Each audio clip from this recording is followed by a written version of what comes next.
Morning. Welcome to a lovely Pacific Northwest week. The sun's vaguely out and the wind is going like crazy.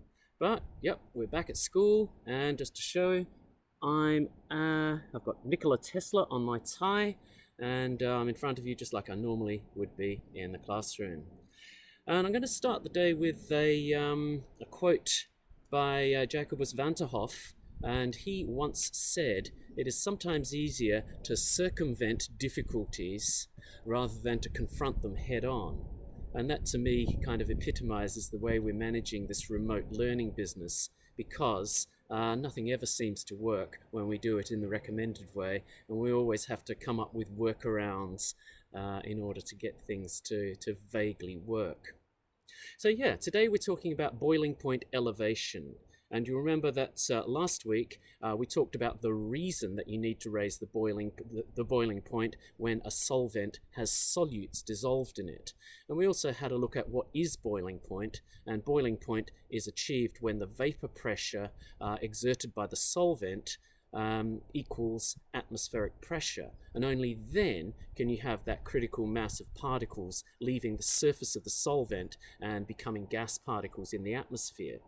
So let's have a look at why boiling point needs to increase when there's solute in it. And there's two basic reasons for that.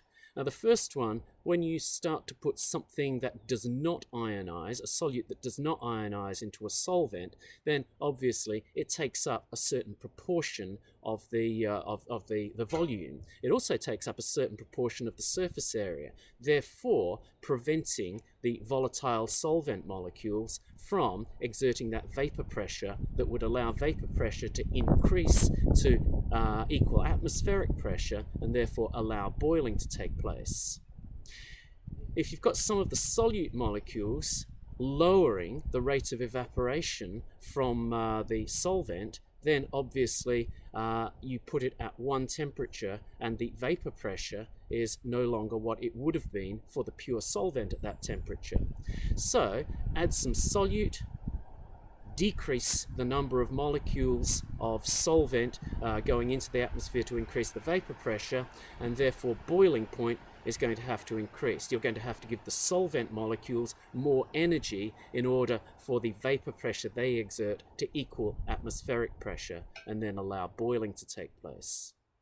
The other reason occurs with ionic substances. So with ionic substances, you put the solutes into the solvent and they dissociate. So you put NaCl, sodium chloride, into water and it dissociates into Na plus and Cl minus. So from 1 mole of NaCl formula, you get 2 moles of Na plus Cl minus ions. And that's what the Van 't Hoff factor is. So the Van 't Hoff factor here, I, is simply 2 for NaCl. For a substance that doesn't dissociate, like lactic acid, which we'll look at in a moment, the Van 't Hoff factor is 1, because you put 1 mole of lactic acid into the solvent and you end up with 1 mole of dissolved lactic acid. For something like aluminum chloride, when that dissociates into 4 moles of ions, you get your formula mass of your formula unit of AlCl3, 1 mole, put it in, you get 4 moles, and hence the Van 't Hoff factor is 4. And the reason that ionic substances elevate the boiling point of the solvent is that you put these ions in, they are going to attract the molecules of water and hence make it more difficult for the water to leave the grip of those things that attract it and evaporate into the atmosphere. Therefore, the more solute you add, then the more solvent water molecules will be prevented from leaving, and therefore the more energy you'll have to give them, and so you'll have to raise the temperature of the water to a higher temperature than you would if it was pure for it to boil. So let's have a look at some of the things we need to work these out. Firstly, let's have a look at the formula. So here we are. Here's delta TB is simply the change in boiling point. And it's always elevated in what we're going to be doing today, because we're talking about elevation of boiling points. And what you multiply together to equal that is firstly a constant that pertains to the solvent.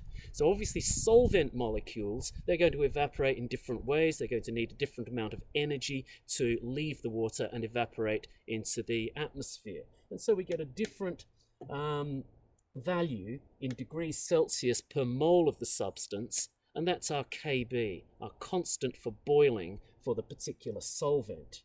And then we've got m, that's small m, not the large M of molarity. So that's why we went through all that business last week of working out molality. We need it for these kinds of calculations.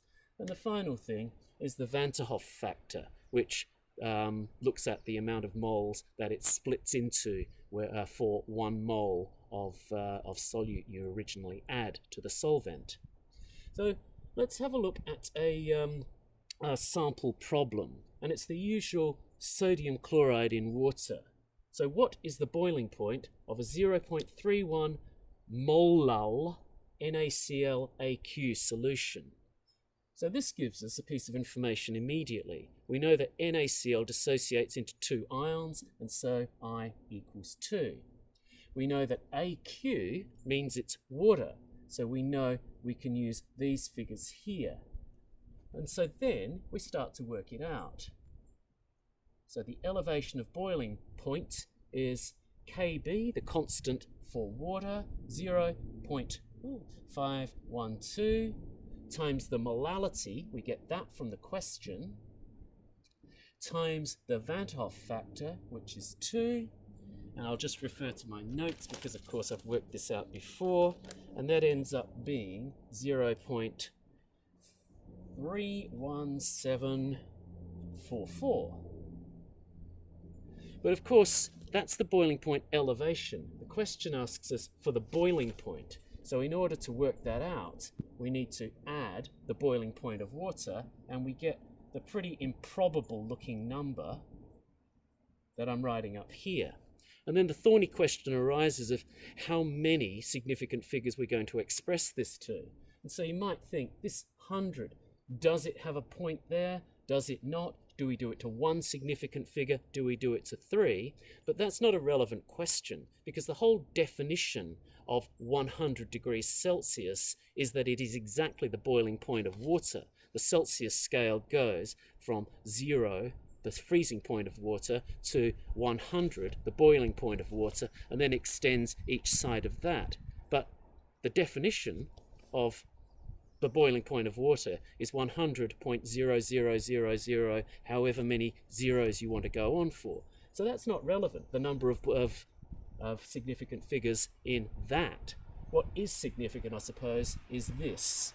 And so I make a sort of decision to do it to 2 significant figures for the elevation. And you can debate the merits of that. Let's have a look at another question, which is a little more complex, and it looks a lot more complex because it's not using the simplicity of water and salt. So what's the boiling point elevation when 147 grams of non-ionic lactic acid is dissolved in 647 grams of cyclohexane?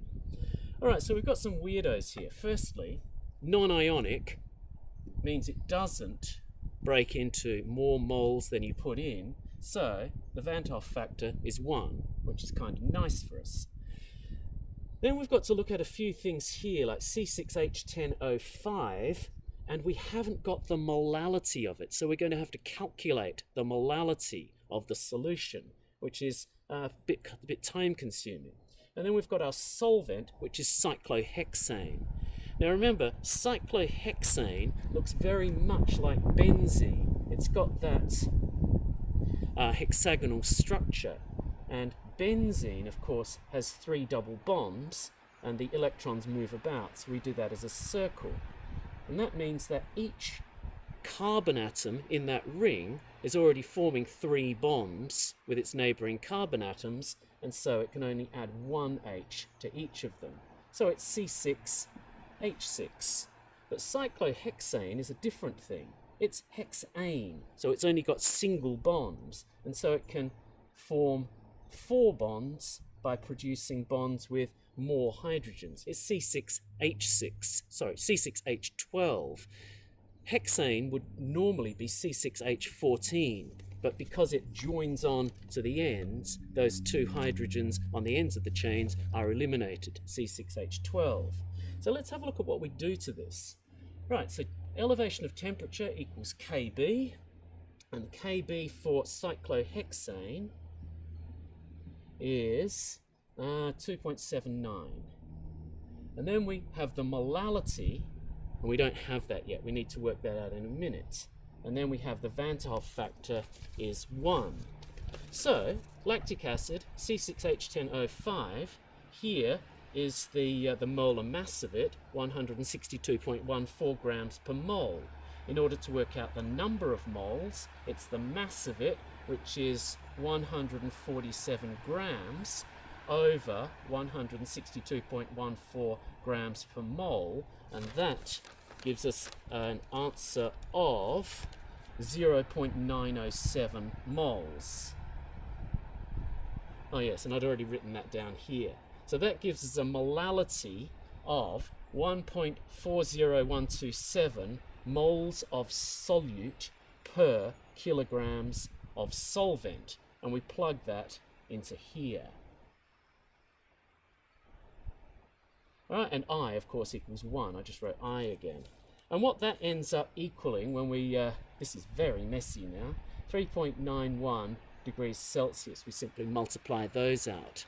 So, no matter how complex the problem looks, it's basically a matter of working out the molality, finding out the constant for boiling for the particular solvent, and multiplying it by the Vant factor, which ends up being quite easy. Right, have a lovely week. Bye bye.